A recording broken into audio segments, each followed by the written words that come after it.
Joining me now, it is the third place finisher at Scotland's Strongest Man 2025. It is Jamie Kleiman. How you doing, Jay? I'm good, mate. How are you? Really good. Thanks for taking the time and trouble to be joining us today. I've been really looking forward to talking to you. Now, let's first of all go back to Scotland's 25. Only your second year in Strongman, I believe. Yep. Up steps you, brand new, your first ever national comp. Talk us through it. What was your feeling? Going into it, I was nervous. I'd done the qualifier, and that was a big step up for me. And then going into the comp, I was like, I'm facing down some of the people that I'd watched compete at different comps. I'd seen Beef doing everything he was doing. I knew Crozier, I'd seen him win the 120s. Like I knew that a lot of these guys were going to be a difficult crowd to beat. So I was nervous going into it. I'm generally like, I think people would probably put me down as not being a nervous person, but I just hide it well. And I do get really nervous going to these competitions. I've like probably a couple of weeks ahead of it. I'm just like, oh, I'm totally out of my depth. I shouldn't be here. And then I try and kind of pull myself back in and focus. So yeah, I was nervous going into it. As soon as I stepped out in front of that crowd at the Braehead Arena, I was like, this is incredible. After that first event, the nerves passed, and I was like, this is awesome. And I kind of put Started those to nerves enjoy to it. bed. Yeah, it was cool. Like, there's so many people there. The atmosphere was great. And I realized like I had prepped for it. I'd done the training. I'd done the hard bit. It was just important that I showed up and I enjoyed it. Because I didn't want it to become a chore. Do all this prep and then you go out there and you don't actually enjoy being there, and then that's probably the worst outcome you could have. So yeah, that's kind of how I was feeling going into it. Well, it was a Braid Arena. It's the first time that we've done it at the Braid Arena, and what a fantastic arena it is. Even you said yourself, what an atmosphere. That the crowd are right on top of you as well. And that's where we're going to have UKs, and we'll get to that bit in a Yeah. minute, Jay. But okay, first event, the Farmers Walk. You come out, you was flying. Yeah, so there's if you when I watched it back, Jamie Reeves kind of is talking about as we get it set up, and he makes the correct assessment. He says these guys don't look particularly quick. And as I turned the corner, or as I turned the cone with the farmers on the other side, he said, "I'm not sure he's going to be able to cut it here." And I think I just dropped the gear. I gained confidence with him. Like I realized that my grip was solid; it wasn't going anywhere. And when I got on that return leg of the farmers, like I say, I just got my boost on. And I think I came third or second to Taz and Beef on that event. Like I say, it was a good event for me because I came out, I felt the crowd, and then I had a good result, and it helped just kind of clear that nervousness from me. So yeah, I was happy with that. I'd practiced that over and over again, so for it to pay off that way was really rewarding. Okay, you went into event number two now. You're full of confidence. Yep. Yeah. So the log was a standing log. So you had to clean it from the blocks and then press away, and you could press as many times as you could from that position. I went up with Chris Beetham, and I think Chris got 9. I got 7, including a buzzer beater, which was a really like sort of. I got the down command as the buzzer went, and then I had to go with the referee. I was like, "Did I get it?" And he's like, "Yeah, you got it." I was like, "Come on!" So that was awesome. So I came second on that event to Chris, which is just mind blowing because a couple of years ago I'd attended an overhead seminar led by Chris. Oh wow! Um, so to be standing side by side You with was him, looking up to first and him. second on Yeah. an event, was pretty cool. Wow, that's brilliant. Event number three. Now, where are you? Where are you? Sort of in the standings at this point. So I think at this point I'm tied for first or second. I think it's quite tight at the top. I know that Cal didn't have a great showing on the log. I think he got a couple of reps that kind of dropped him down a wee bit.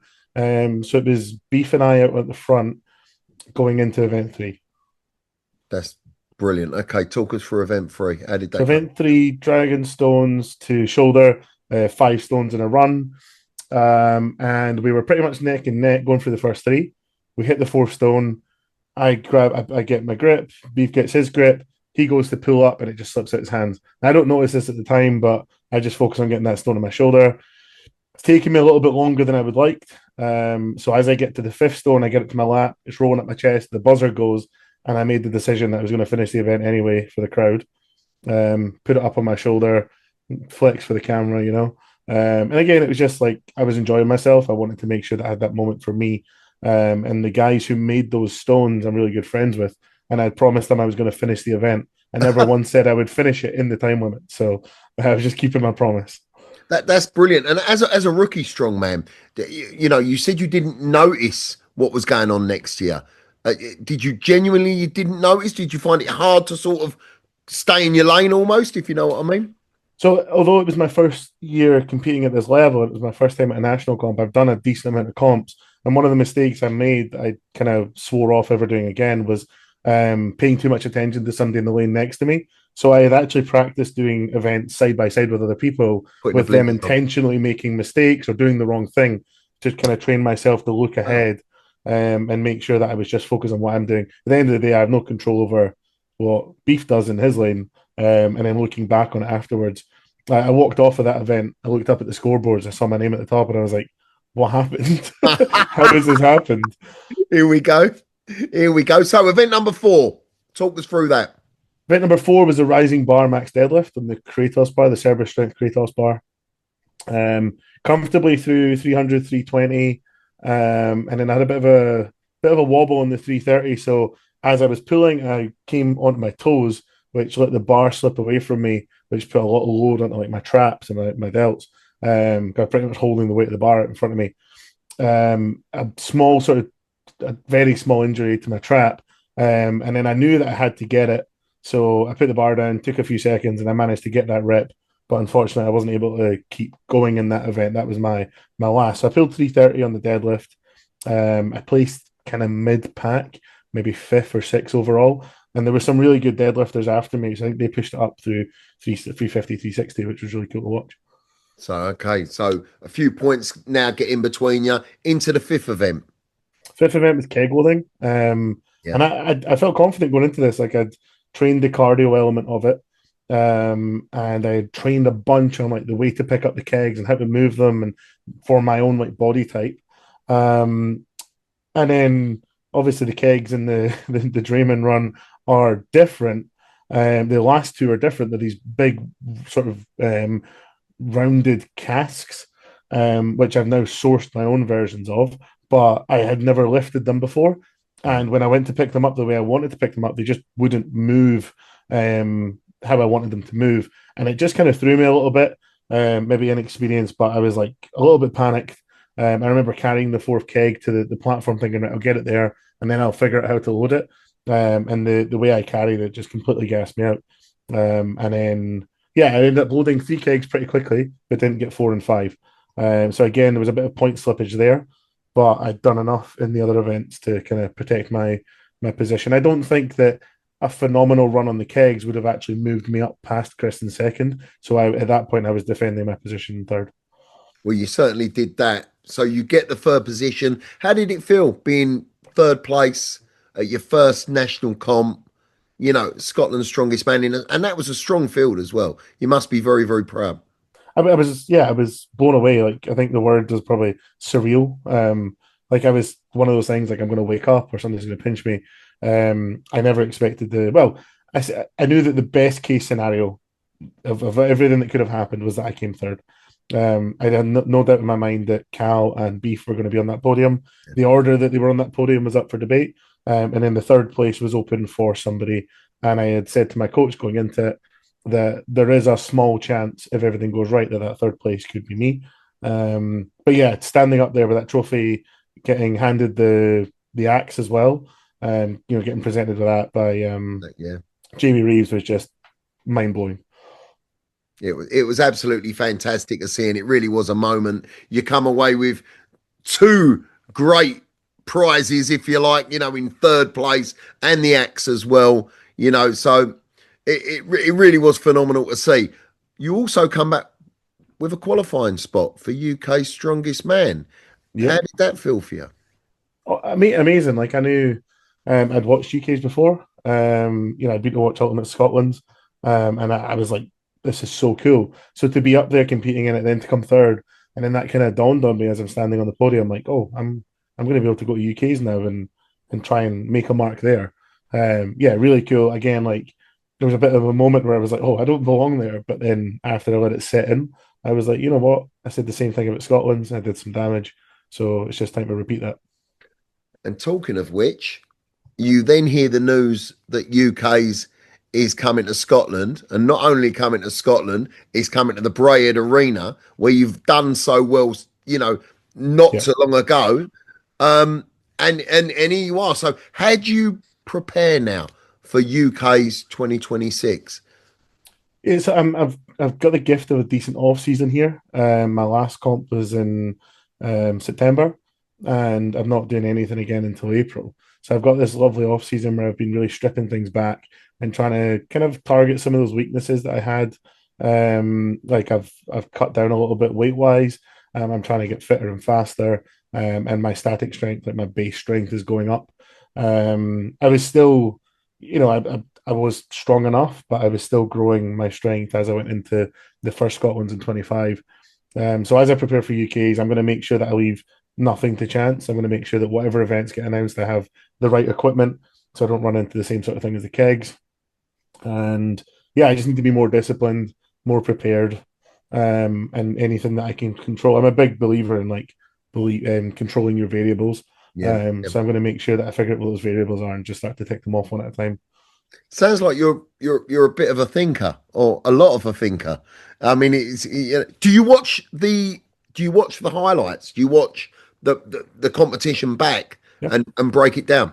Yeah, I watched the whole comp back, and not even sort of the highlights. Like I watched the whole comp, Yeah, every heat. I wanted to see if there was anything I could pick up.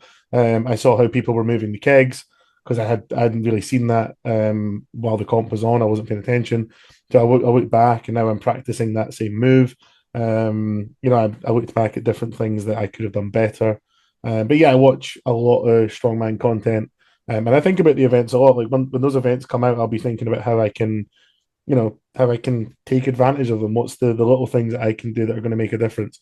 I did a bunch of minor work with the farmers to make sure that I had the sort of when you turn around the cone, you see a lot of people start to drift off on one side or one farmer turns in the way. I did a bunch of work just to make sure that didn't happen to me.